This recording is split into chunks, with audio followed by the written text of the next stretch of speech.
সাধারণভাবে সাধারণ ভোটের তুলনায় উপনির্বাচনে কম ভোট পড়ে, ফলে কম ভোটের একটা প্রবণতা, এটা ট্র্যাডিশন, এর মধ্যে কোনো অস্বাভাবিকতার কোনো জায়গা নেই, একটা কম ভোটের বিষয় থাকে। আর মানিকতলার ক্ষেত্রে বলতে পারি যে মানুষের একটা আত্মবিশ্বাস কাজ করে, আরে তৃণমূল প্রার্থী সুপ্তি পাণ্ডে তো জিতছেনি, আমি আর কষ্ট করে সকালবেলা বেরোবো, আমি বরং একটু পরে যাই, বা আমি আর বেরিয়ে কি করব।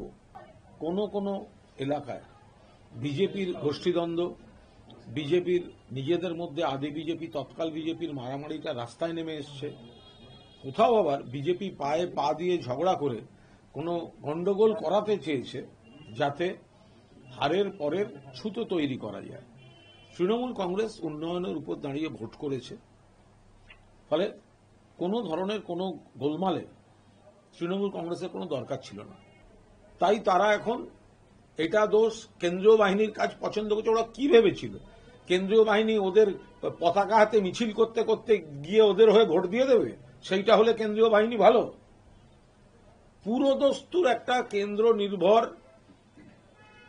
নয় সিবিআই ইডি পাঠাও, নয় কেন্দ্রীয় বাহিনী পাঠাও, নয় কমিশন পাঠাও, এর ওপর দাঁড়িয়ে একটা দল রয়েছে।